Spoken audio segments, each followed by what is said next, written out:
ఎవరన్నా మనల్ని తిడితే ఎందుకు తిట్టారు, నన్నెందుకు తిట్టారు అని గింజుకేసుకుంటాం మనమే. ఫీల్ అయిపోతూ ఉంటాం. నేనేమంటానంటే, ఎవరన్నా తిడితే నువ్వు ఫీల్ అవ్వటం కాదు, ఎటోడు ఫీల్ అయ్యేట్టు నువ్వు బతుకు.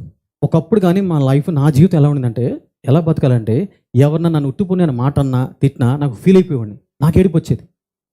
కానీ మన జీవితం ఎట్టుండాలంటే, వాళ్ళు మన ఉట్టుపుణ్యాన్ని కానీ తిడితే మనం ఫీల్ అవ్వడం కాదు, వాళ్ళు ఫీల్ అవ్వాలా, అలా మనం బతకాల. అయ్యో ఇటువంటి మనిషిని అన్నానా, అరే ఇటువంటి అన్నానా ఆడు దిగిపోవాలా. ఒక వ్యక్తి నన్ను తిడుతుంటే ఆ వ్యక్తితో అన్నాను, నన్ను పర్లేదు తిట్టుకోండి, నేను అసలు ఇంత కూడా ఫీల్ అవ్వను, అంత మైండు టైము నాకు విలువైనవి.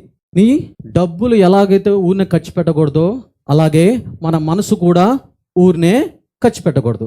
అప్పుడు వాళ్ళతో అన్నమాట ఏంటంటే, ఏదో తిట్టుకోండి, నేను అంత టైము మైండ్ ఇవ్వను. దేనికి? నన్ను తిట్టారు అని.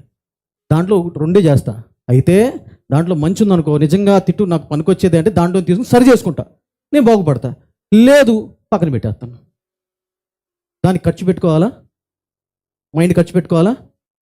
సో ఇన్ని సంవత్సరాలు ఎంత ఖర్చు పెట్టావు తెలుసు నువ్వు? రియల్లీ నేను అనేది ఇప్పుడు ఆరాధన ఉంది. ఆరాధన అంటే ఏదో కొట్టేసిన కాదు, ఇది కూడా నేర్చుకునే ఉద్దేశంతో మీకు అలా చేయించాను అంతే.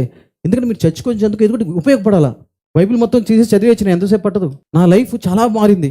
ఒకప్పుడు నేను అరిసేసేవాడిని, కోపం వచ్చేసింది నాకు, తిట్టేసేవాడిని, నన్ను ఎందుకన్నా అది డ్యామ్ డూమ్ బుష్ అని. తర్వాత అర్థమైంది నేను ఖర్చు పెట్టేసుకున్న మైండ్ అని.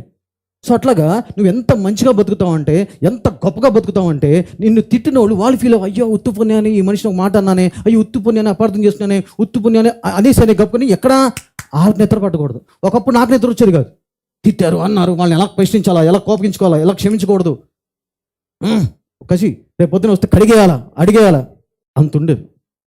తర్వాత సంతోషంగా ఉంది, చక్క నేను పడుకుంటా, మంచి చెప్పారు నేర్చుకుంటా, తిట్టినా నేర్చుకుంటా. ఆ తిట్లో నాకేం మంచి ఉంది, హ్యాపీ. ఇది పాటిస్తే బాగుంటారా లేదా? మీరు చక్కగా బాగుంటారా? మీరు సుఖంగా పడుకోవాలా, ఏటోటి నిద్ర లేకుండా చేయాలా. మీకు ఎవరి మీద పగ తీర్చుకోవాలంటుందా? కోపం, తిట్టాలి, కడగాలి, వాడికి ఏదో జరగాలి ఉందా? Very good. అమ్మాయిలు మీకుందా? అబ్బాయిలారా? లేదు అసలు. నాకైతే ఉంది. నన్ను అంటారా? దానికి మంచి పరిష్కారం ఏంటంటే, నువ్వు సుఖంగా పడుకో, వాడు పడుకోడు, నువ్వు ఫీల్ అవుతావు అసలు తిట్టారని. మంచి నేర్చుకో అంతే. ఇది జీవితం. చాతుర్యతలు బతకండి. ఇలా అందరూ బతికే సమాజం ఎంత బాగుంటుంది తెలుసా? సమాజం దాకా ఎందుకు, మన ఇంట్లో బాగుంటాం, హ్యాపీగా ఉంటాం.